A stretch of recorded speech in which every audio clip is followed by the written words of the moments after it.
చేశారు.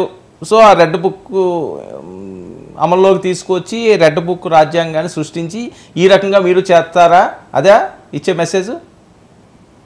అసలు red book యొక్క ఆంతరార్థం అది కాదండి. ఎవరైతే ప్రజలను తప్పు చేసిన వాళ్ళని కాపాడుకుంటూ బాధితులను శిక్షిస్తూ బాధితులను గొంతు నొక్కేస్తూ అణగదొక్కుతూ నడి రోడ్డు మీద, ఫర్ ఎగ్జాంపుల్ సుధాకర్ గారి హత్య అండి. డాక్టర్ సుధాకర్ గారు ఆయన చేసిన తప్పేంటి? ఆయన్ని నడి రోడ్డు మీద పోలీసు వాళ్ళు ఇష్టం వచ్చినట్టుగా పిచ్చోడిని చేసి పిచ్చివాడిలాగా కాళ్ళు చేతులు కట్టేసి కొట్టారు. అలాంటి అధికారులను ఏం చేయాలండి? ఎవరు ఇంకా రక్షించేది? ఆయన పక్షాన్ని నిలబడే వాళ్ళు ఎవరు? అలాంటి అధికారులకు భయం వచ్చేది ఎక్కడ? అలాంటి అప్రజాస్వామిక కార్యకలాపాలు ఎవరైతే చేశారో వాళ్ళ కోసం మాత్రమే. సో మీ మీద విమర్శలు చేస్తున్నారు, మీరు పాలన సక్రమంగా సాగిస్తున్నారు, అంతేనా? వీళ్ళు ఆ రెడ్ బుక్ కి భయపడుతున్నారంటే వీళ్ళు అప్రజాస్వామ్యంగా వెళ్తున్నారని అర్థం. అరాచకాల కొమ్ము కాసింది వాళ్ళు, అరాచకాలు సృష్టించింది వాళ్ళు కాబట్టి భయపడవచ్చు. రైట్, ఓకే ఓకే ఓకే చర్చిద్దామండి. ఒక నిమిషం లైన్లో ఉండి మనతో పాటుగా రాయపాటి అరుణ గారు కూడా జాయిన్ అయ్యారు. పవన్ కళ్యాణ్ గారు ఈ రోజు గలం ఇప్పారు అసెంబ్లీలో. ఒకసారి ఆ బయట విందాం. పవన్ కళ్యాణ్ గారు బయట ప్లే చేయండి. స్కామ్ ఇది దోపిడీ. వీటిని కనుక మనం వదిలేస్తే తప్పు చేసిన వాళ్ళని గత ప్రభుత్వం సంబంధించిన ఇది ఇట్స్ నాట్ అబౌట్ వెండట పగా ప్రతీకారం కాదు, కానీ వీళ్ళని స్వేచ్ఛగా కనుక వదిలేస్తే వాళ్ళ అదృష్టవశాత్తు ఈరోజు వాళ్ళు అక్కడ లేరు. వాళ్ళు కనుక ఉండుంటే వాళ్ళకి నిజంగా వాళ్ళకి సమాధానం చెప్పాల్సిన పరిస్థితి ఉండేది. తప్పించుకొని పారిపోయారు వాళ్ళు. ఈరోజు తప్పించుకొని పారిపోయారు వాళ్ళు. We have to make them accountable. అధ్యక్ష, వాళ్ళు we have to bring them into accountability. They have to be penalised. Right, Aruna garu, ఢిల్లీలో జగన్మోహన్ రెడ్డి గారి ధర్నా చాలా దారుణంగా పాలన సాగుతుంది. కూటమి పార్టీ నిర్దాక్షిణ్యంగా మనుషులను చంపుతున్నారట, అరాచకాలు చేస్తున్నారట, రాష్ట్రం వదిలిపోయేలా వాళ్ళు ఎవరైతే ఫాలోవర్స్ ఉన్నారో వైసీపీ వాళ్ళు వాళ్ళందరినీ కూడా చేస్తున్నారట, పంటలు నాశనం చేస్తున్నారట, ఇల్లులు ధ్వంసం చేస్తున్నారట. ఇంత అరాచకం 45 రోజుల్లో చేస్తుంటే ఏ రకంగా మేము భరించాలి?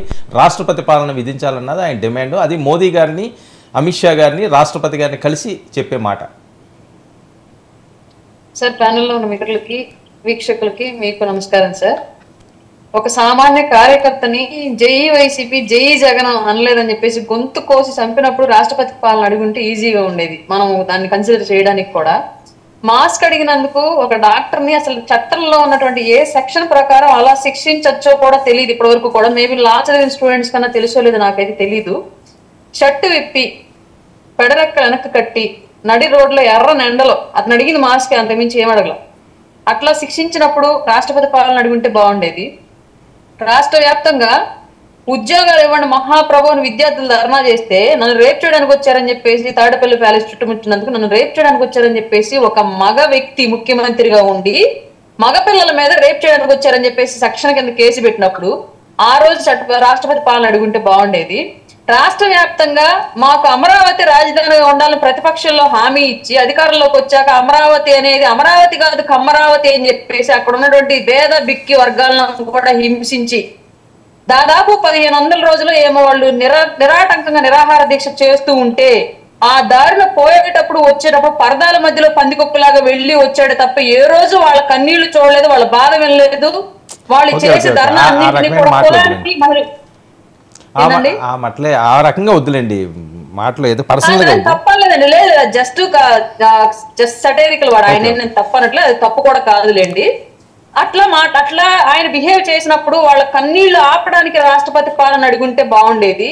రాష్ట్ర వ్యాప్తంగా మహిళల మీద పెద్ద ఎత్తున దాడులు జరుగుతూ ఉంటే, ఎస్పెషల్లీ దాడులకు పాల్పడ్డటువంటి ప్రతి క్రిమినల్ కూడా ఆ టైంలో వాళ్ళ ప్రభుత్వం అమ్ముతున్నటువంటి గంజాయి సేవించిన వాళ్ళు అయ్యున్నప్పుడు ఆ టైంలో గంజాయి కట్టడి చేయలేకపోతున్నాను నేను, మీరు రాష్ట్రపతి పాలన విధించి మా రాష్ట్రంలో గంజాయిని కట్టడి చేయండి అని చెప్పేసి అడుగుంటే రాష్ట్రపతి పాలన బాగుండేది.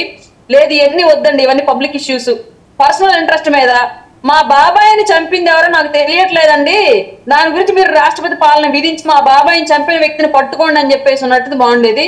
సరే, బాబాయ్ కూడా అక్కర్లేదు, సొంతంగా నా మీద కోడికైతే దాడి చేశారు, ఎన్ఐఏకి ఇచ్చారు ఆ కేసు, ఇప్పటి వరకు తేలలేదు, నేను ఇప్పుడు కేసు కోర్టు కూడా వెళ్ళలేకపోతున్నాను, ముద్దాయి నిజం ఒప్పుకోవట్లేదు, నేరస్తుడు ఎవరు తెలియట్లేదు, దయచేసి నాకు సహకరించండి అని చెప్పేసి రాష్ట్రపతిని సపోర్ట్ అడుగుంటే బాగుండేది. వీటన్నింటిలో ఎక్కడ రాష్ట్రపతి పాలన అడగకుండా ఇవాళ అసెంబ్లీలోకి వెళితే గత ప్రభుత్వం చేసినటువంటి అరాచకాలకి వాళ్ళ సమాధానం చెప్పాల్సి వచ్చిందని చెప్పేసి మొహం చాటేసి అసెంబ్లీ సమావేశాలు తప్పించుకోవడానికి ఢిల్లీ వెళ్ళి డ్రామా చేస్తూ ఉంటే అది మాకు ఎట్లా అనిపిస్తుందంటే డైరెక్ట్ గా ప్రధానమంత్రి మోడీ గారిని నా ప్రభుత్వం ఉన్నప్పుడు నువ్వు రాష్ట్రానికి ఇన్ని నిధులు ఎందుకు ఇవ్వలేదు, ఇవాళ ఎన్డీఏ కూటమి వచ్చాక ఎందుకు ఇస్తున్నావు అని చెప్పేసి డైరెక్ట్ గా అడగలేక ఇండైరెక్ట్ గా ఇట్లా నిరసన తెలియజేస్తున్నారు ప్రధానమంత్రి గారికి వ్యతిరేకంగా అని చెప్పి మాకు అనిపిస్తుంది తప్ప ఎన్డీఏ కూటమికి వ్యతిరేకంగా ఆయన అక్కడ నిరసన తెలిపినట్టుగా మాకు కనిపించలేదండి. ఓకే, తప్పించుకు పారిపోయారు అని చెప్పి నిండు సభలో పవన్ కళ్యాణ్ గారు ప్రస్తావించడం, జగన్మోహన్ రెడ్డి గారు అంత భయపడి పారిపోయే క్యారెక్టరా?